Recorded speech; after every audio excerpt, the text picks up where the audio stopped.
Doutora, a gente vai dar continuidade no assunto que a gente começou na semana passada, um assunto muito importante, né? A saúde mental e a relação da saúde mental com relacionamentos tóxicos, enfim. E hoje a gente vai falar da importância de cuidar dos traumas.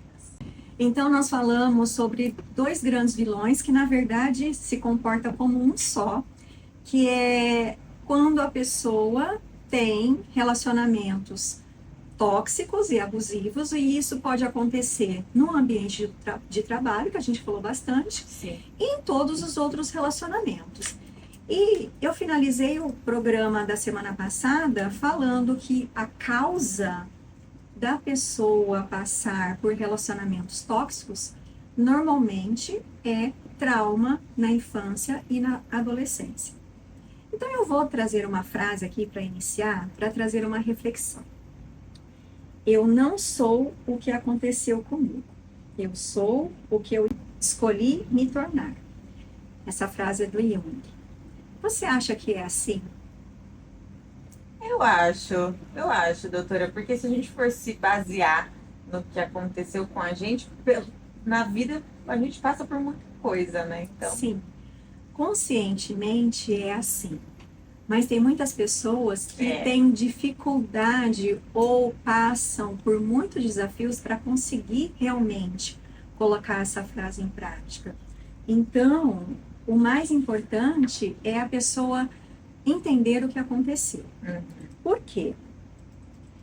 A gente precisa olhar para essas questões que causam dores e que muitas vezes vêm com traumas. E esses traumas, na maioria das vezes, acontecem ou aconteceram com o pai e a mãe, tá? Os dois têm um papel muito importante na nossa vida e principalmente a mãe, que tem uma ligação fisiológica, visceral, muito maior do que o pai. Então, essa é uma realidade. Eu sei que muitas pessoas podem torcer o nariz quando fala, né? Ai, a mãe tem uma importância, não é uma importância maior, mas é uma importância decisiva em questões de traumas. E isso acontece muitas vezes porque a mãe também passou por traumas. Então, quando eu olho para uma pessoa e muitas vezes, em muitos atendimentos que eu já tive a oportunidade de auxiliar, na maioria das vezes os traumas começaram na infância, e muito menos quantidade na adolescência e mais com a mãe do que com o pai. Mas também pode acontecer com outros familiares, também pode acontecer com cuidadores, em situações do ciclo de, entre aspas, colegas, né? Porque passar por trauma com um colega, assim, a gente até questiona que tipo de amizade, de relacionamento que a criança deveria ter, né? Ou teve. Questões de bullying aí na escola, em alguma atividade física. Então, existe um campo grande que a criança pode passar por situações de traumas, inclusive situações de abuso, que aí é muito mais grave, muito mais dramático, e às vezes, e muitas vezes, a pessoa não tem consciência de que passou por traumas, porque existem aqueles traumas muito marcantes, e existem traumas que a pessoa não se dá conta. uma vez uma amiga falando que ela passou por um trauma muito grande, ela falou, eu era tão nova que para mim aquilo era normal. Eu falei, meu Deus, que louco isso, né? Porque hoje, com a consciência, ela entendeu que não era normal, mas na época, como ela era nova, para ela aquilo era normal, ela cresceu achando que era normal. Sim, e dependendo de como é o ambiente ou a família que a pessoa cresce, aquela realidade é a única que ela conhece. Então ela só consegue perceber que não era normal e que não era saudável quando ela começa a conviver com outras famílias, outras pessoas, e aí ela percebe, opa, aconteceu algo, então agora tudo pode ser explicado. Então foi o primeiro passo de tomar consciência. Isso é muito comum, doutor. Muito comum. E o que acontece também é que muitas pessoas se esquecem de traumas. O nosso sistema neurológico é muito inteligente e quando acontece um trauma muito intenso, eu faço uma analogia como se fosse uma caixa de energia, uma caixa de força de uma casa. Na iminência de um curto-circuito, cai a fase, desliga. Então, o sistema neurológico, quando acontece um trauma muito intenso, pode ocorrer um bloqueio e um esquecimento. Então, a pessoa não se lembra do que aconteceu. E, às vezes, ouvindo uma notícia, lendo uma reportagem, vendo um filme, dispara um gatilho e a pessoa se lembra. E, às vezes, dependendo da idade, fica aquela sensação. Eu tô até arrepiada, porque isso é tão profundo quando acontece. Aconteceu mesmo ou é uma fantasia? E muitas pessoas se culpam por achar que foi uma fantasia e que não é algo verdadeiro, mas o corpo é muito sábio. Então, quando a gente vai trabalhando e a pessoa se sente confortável e vai se abrindo, a gente consegue entender que realmente aconteceu ou se foi alguma coisa que ela viu, que ela assistiu, que não foi com ela mesma, mas que também pode traumatizar. O trauma pode acontecer com algo que a gente escuta, que não foi vivenciado pela gente, mas pela outra pessoa, e isso também traumatiza. Algo que a pessoa vê, que a pessoa vivencia em si, mas também que a outra pessoa próxima que está contando vivenciou.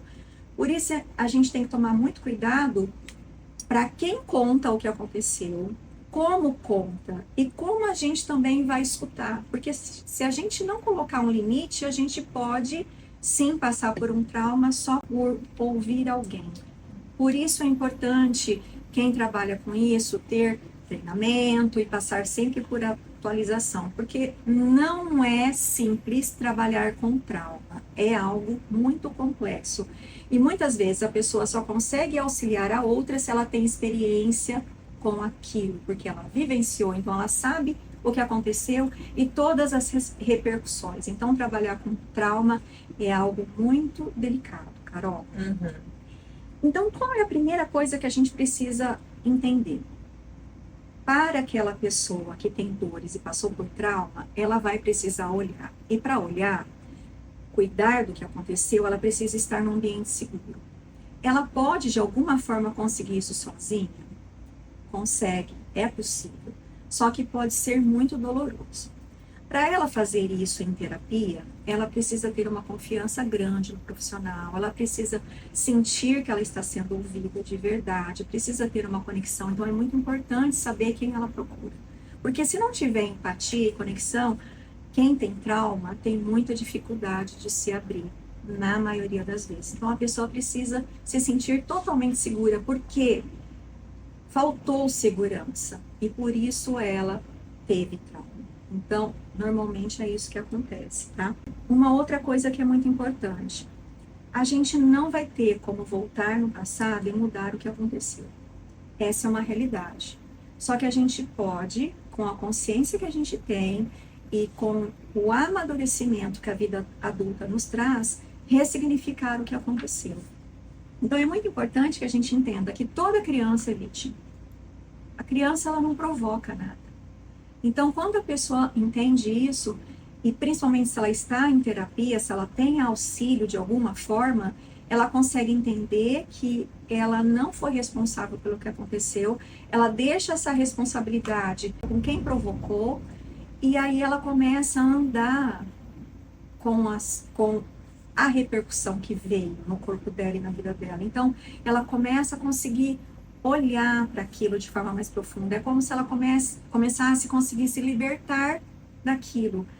E eu falo isso quando, principalmente, existiram traumas mais intensos que envolvem pessoas que têm uma ligação ou muito próxima e também quando acontecem abusos, porque normalmente abuso acontece com pessoa que é mais próxima, a não ser essa violência que a gente vê na rua atualmente, né? Sim.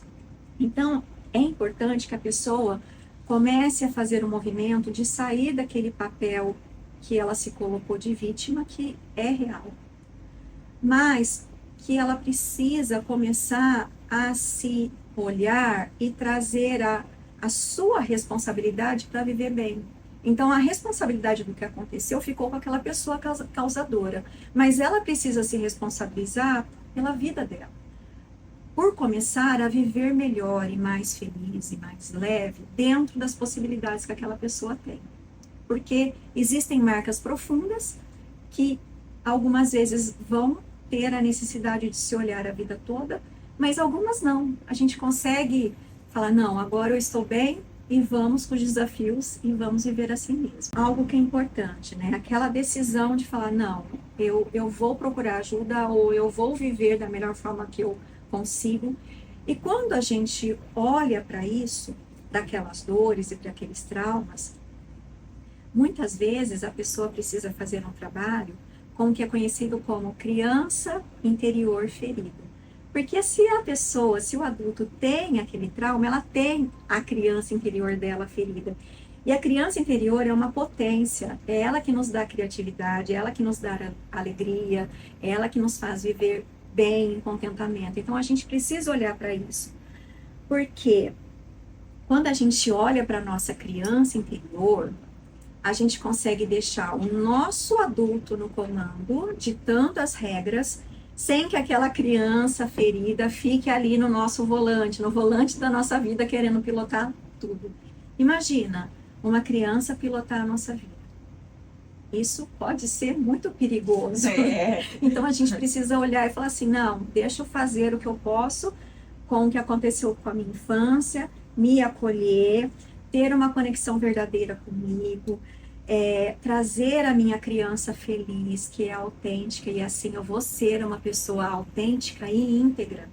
Aquelas pessoas que a gente olha e fala assim, nossa, ela é transparente, é porque a criança dela está feliz ou está sendo curada para se tornar cada vez mais feliz.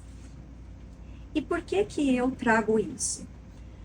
Porque existem muitas pessoas que, quando desenvolvem qualquer tipo de relacionamento, têm uma carência profunda e levam essa carência para os relacionamentos. Pessoas que cobram muito, que precisam estar no controle, que precisam deixar a pessoa ali embaixo do que está acontecendo. E aí, eu vejo muito isso, que alguns casais vivenciam situações como se fossem prisões, se sentem sufocadas, porque aquela pessoa que tem essa carência, que veio da infância ou da adolescência, se comporta dessa forma. Ela precisa entender que ela precisa se trabalhar a sua autoconfiança, o seu amor próprio, a sua saciedade, para não cobrar isso de ninguém. Então, quando a pessoa está tranquila com ela mesma, ela começa a deixar o outro mais tranquilo, para viver do jeito que a pessoa acha que é o melhor. E então, essa pessoa que está cobrando, que está muito carente, vai precisar olhar para si, entender o que está acontecendo e provavelmente olhar para sua criança interior ferida. E aí, eu trago algo que está acontecendo demais. Por quê? Quando o adulto não olha para si mesmo e não entende que ela está passando por uma situação de dor profunda, causada por traumas, ela pode buscar rotas de fuga. E qual é a rota de fuga mais conhecida da atualidade? Redes sociais? Exatamente. Cadê meu celular? Não está aqui. Celulares, mídias sociais. E a partir do que está acontecendo com esse movimento de tanta busca por mídias sociais, então a gente olha hoje para os relacionamentos de forma geral e tem uma desconexão muito grande. E essa desconexão acontece no relacionamento de casal. E para mim o que é mais dramático que vem acontecendo é a desconexão que está acontecendo com pais e filhos. Quando a pessoa tem trauma, ela não está disponível para ela mesma. Se ela não está disponível para ela mesma, para ela viver bem, ela não vai estar disponível para ninguém ao seu redor. Então, hoje, muitos pais não estão disponíveis para se relacionar com seus filhos, para olhar para os seus filhos, para acolher os seus filhos, para validar o que está acontecendo com eles. E aí, o que está acontecendo, então, com essas crianças e com esses adolescentes? Eles estão sedentos de atenção, de carinho, de amor, de presença, de conexão. E às vezes é algo tão simples que requer um tempo tão pequeno, mas um tempo de presença, de qualidade, porque todo mundo precisa trabalhar Mas se naquele tempo que o pai ou a mãe estão em casa, se dedicam aos filhos, ao invés de olhar para o celular, aquela conexão pode ser restabelecida. Então é importante que quem esteja nos ouvindo comece a refletir como está sendo o comportamento em relação ao celular e mídia social. A infância e a adolescência são fases essenciais para a saúde mental do indivíduo. As habilidades cognitivas e socioemocionais, elas vão ser desenvolvidas, elas vão ser construídas a partir do ambiente que aquela pessoa está vivenciando. E experiências de traumas, de dores nessa fase vão repercutir de forma intensa na vida daquele ser humano. Pode ser que o que aconteceu lá na infância e adolescência, com certeza possa estar repercutindo na vida daquele adulto. E eu vou dar um exemplo rápido aqui. José Antônio, que é um ouvinte bem importante do Saúde Integrativa, enviou um texto essa semana, que a gente já comentou aqui, dos adultos utilizando chupeta, mamadeira, brinquedos, né? Uhum. E nesse artigo vem o que a gente falou um pouco, né? Existe, claro, aquela necessidade de viralizar nas mídias Sim. sociais, né? É um apelo, uma persona que aquele influencer ou aquela pessoa escolhe, mas existe sim uma rota de fuga. Aquele adulto realmente não se sente maduro o suficiente e usa chupeta ou mamadeira como um mecanismo de alívio imediato. Mas esse alívio imediato, assim como acontece com o celular, assim como acontece com qualquer vício ou qualquer compulsão, traz um alívio imediato porque existe a liberação de dopamina. Dopamina é uma molécula que vicia a gente o tempo todo, precisa dela de forma rápida, e isso acontece com o vício, com a compulsão. Mas a gente libera a dopamina de forma equilibrada, sem essa necessidade urgente. Uhum. Então, essa questão da infantilização pode ser questões de traumas ocultos que não foram olhados e que está como alívio imediato, assim como qualquer vício e compulsão. Mas não vai trazer a solução. A pessoa vai precisar parar, entender o que está acontecendo, se conscientizar, muitas vezes buscar ajuda, para que ela consiga viver bem. Por quê? Quando a gente entende o que está acontecendo, a gente começa, primeiro, a sair desse mecanismo que causa dependência. Porque todos esses alívios podem causar dependência a longo prazo. E quando a gente entende que a gente passou por um trauma ou por uma dor profunda, a gente olha para aquilo e cuida daquilo, a gente pode se tornar pessoas melhores. E a gente pode se tornar pais melhores. E a gente pode viver mais felizes, viver melhor, a gente pode desfrutar da nossa vida. Então, é essencial a gente olhar para isso, para a gente viver de forma mais leve. Então, só para fechar, eu queria deixar uma mensagem final. Tudo pode ser tirado de uma pessoa, exceto uma coisa: a liberdade de escolher sua atitude em qualquer circunstância da vida, que é do Viktor Frankl. Então, é isso. A gente pode passar por situações dolorosas, a gente talvez passou, só que a gente... vai passar. E vai passar. E os nossos filhos também, quem tiver filhos. Mas a gente pode olhar para aquilo, para aquela situação, e principalmente para a gente, com generosidade, buscando viver melhor, para poder desfrutar da nossa vida. Com certeza. Doutora Alessandra Vidotto, mais uma vez excepcional aqui no Saúde Integrativa. Muito obrigada por essa análise, por essa reflexão.